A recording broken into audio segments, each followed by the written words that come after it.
তার কেনাকাটা দিয়েই আমরা ১ম ঈদ শপিং শুরু করেছি এবার। যেহেতু তাকে নিয়ে এবারের ঈদটা আমাদের ১ম এবং তার জন্য এবারের ঈদটা আমাদের বেশি স্পেশাল। আর তাকে সাথে করে নিয়ে গিয়েই ঈদ শপিংটা তার করেছি। যদিও সেগুলো আসলে শেয়ার করা হয়নি। আসসালামু আলাইকুম। আমি শিল্পী, শিল্পীস কুকিং অ্যান্ড ব্লগ থেকে সবাইকে স্বাগত জানাই।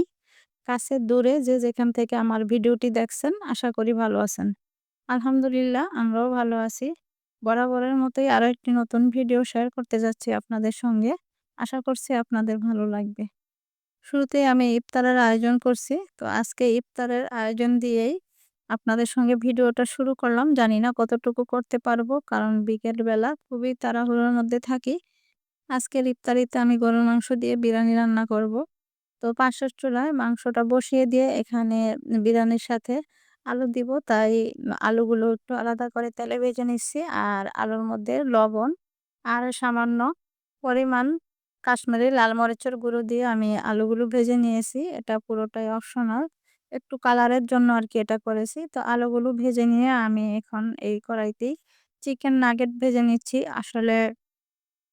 আসলে বিরিয়ানি বা তেহারি যাই খাওয়া হোক, আমাদের বাঙালির ইফতার টেবিলে একটু ভাজাপোড়া না থাকলে ভালোই লাগে না। আর বিশেষ করে ছেলে-মেয়েদের তো ওরা ধরেই তো বিরিয়ানি খাবে না। একটু শরবত খেয়ে তারপর দেখা যাবে যে ২-১ টা নাগেটস খেয়ে তারপর হচ্ছে বিরিয়ানি নেবে। এজন্যই আরকি। তবে বেশি ভাজাপোড়া আজকে আমি করব না। শুধু নাগেটস ভাজবো আর হচ্ছে পেঁয়াজু ভাজবো এই আজকের ভাজাপোড়ার মধ্যে। দেখা যাবে যে শরবত আর ফল ফ্রুটস খেয়ে তারপর ২-১ টা করে পেঁয়াজু বা নাগেটস খেয়ে তারপর হচ্ছে যে যার মতো বিরিয়ানি খাবে আরকি। শরবত খেয়ে সাথেই বিরিয়ানি খেতে হয়তো ভালো লাগবে না। এজন্য আমি কয়েকটা নাগেটস আর এই যে পেঁয়াজু ভেজে নিলাম।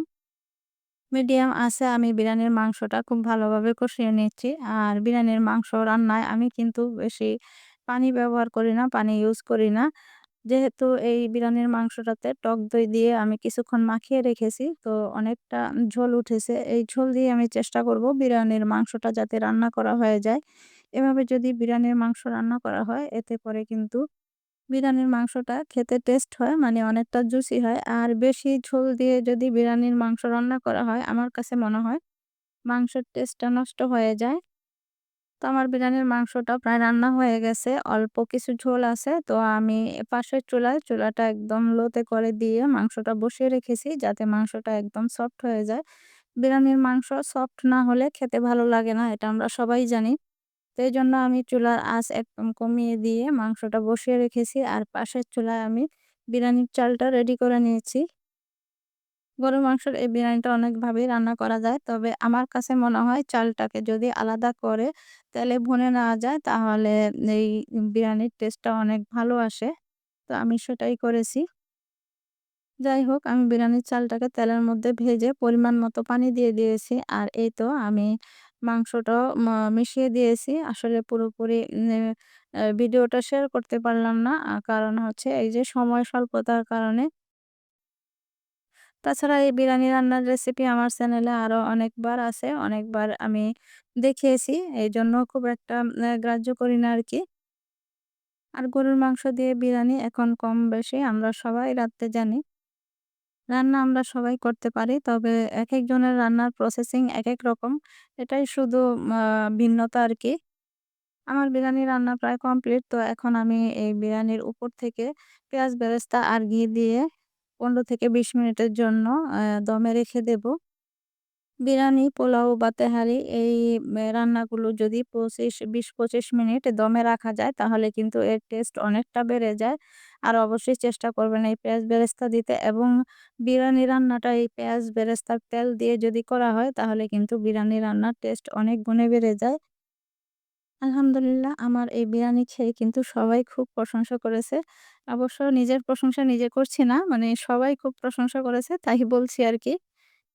এখানে বিরিয়ানিটা আমি দমে দিয়ে ইফতারের জন্য ফল-ফ্রুট কেটে নিয়েছি। বাকি যে কাজগুলো ছিল আরকি সেগুলো গুছিয়ে নিয়েছি।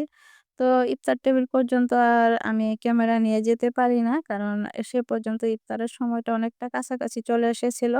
আমার ছেলেমেয়েরা সবাই আরকি ইফতার টেবিলে ছিল। তো আসলে ভালো লাগে না। সবাই যখন সারাদিন রোজা রেখে ইফতার টেবিলে বসে তখন আমি গিয়ে ভিডিও করব এটা আমার কাছে কেমন একটা আনইজি মনে হয়। তো ঈদ শপিং এর জন্য আমরা আড়ং-এ যাচ্ছিলাম। সেখান থেকে একটু ভিডিও আপনাদের সঙ্গে শেয়ার করছিলাম আরকি আমাদের খিলগাঁওয়ের। আর এই তো শপিং করে চলেও এসেছি। সবকিছু আসলে একদিনে শপিং করা সম্ভবও হয় না। আর আমার এই ভিডিওটা কিন্তু অনেক দিনের আগের। আর আমরা যেহেতু শখ করে আমাদের রোজান সাহেবকে একটু সাথে করে নিয়ে গেছি, তাই খুব বেশি একটা ঘোরাঘুরিও করিনি। আড়ং থেকে আমাদের রোজান সাহেবের জন্য এবং ওর মামার জন্য মানে আমার ছেলের জন্য ২ জনের জন্য ২ টো পাঞ্জাবি কিনেছি। আর এই যে আমাদের মা-মেয়ের জন্য একই রকমের ড্রেস কিনেছি। এটা অবশ্য কিনেছি আমাদের খিলগাঁও একটা ব্র্যান্ডের দোকান থেকে আরকি এগুলো। আমরা মা-মেয়ে এবার একই রকমের ড্রেস নিয়েছি, শুধু কালারটা আলাদা। এই যে এটা হচ্ছে আমার।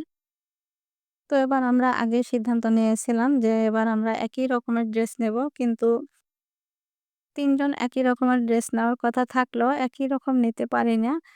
কালারটা আলাদা হয়ে গিয়েছে আসলে পছন্দের ভিন্নতার কারণে।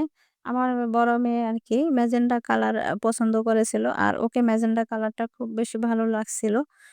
জানি না এই ড্রেসটা ভিডিওতে ক্যামেরার মধ্যে লাল আসতেছে কিন্তু আসলে ড্রেসটা লাল না। ড্রেসটা ছিল ম্যাজেন্টা কালার আর এটাই হচ্ছে আমার বড় মেয়ের আরকি।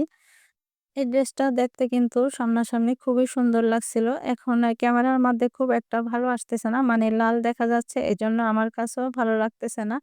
তবে ড্রেসটা কিন্তু সামনাসামনি খুবই সুন্দর ছিল। আর ১ম এই ড্রেসটা দেখেই আরকি বাকি ২ টা ড্রেস পছন্দ করা হয়েছে। তো এই ড্রেসগুলো আসলে কেমন হয়েছে আপনারা জানাবেন। আর এটা হচ্ছে সালোয়ার। সালোয়ারের নিচের দিকটাও কিন্তু সুন্দর কাজ আছে। আর ওড়নাটা বেশি গর্জিয়াস মনে হয়েছে আমার কাছে। আর পুরো ওড়নাটার মধ্যেই কাজ আছে যেহেতু তাই আরকি এই ওড়নাটার জন্যে আসলে 3 পিসটা বেশি পছন্দ করা। আমার কাছে জামার চেয়ে ওড়নাটাই বেশি ভালো লেগেছে। আর এই ড্রেসটাই সবচেয়ে বেশি সুন্দর ছিল। কিন্তু কেন জানি ক্যামেরার মধ্যে এই ড্রেসটাই সবচেয়ে বেশি মানে আসছে খারাপ আসছে। মানে এটা কেমন লাল আসছে। আসলে ড্রেসটা কিন্তু একদমই লাল ছিল না। আর এটা হচ্ছে আমার ছোট মেয়ের ড্রেস।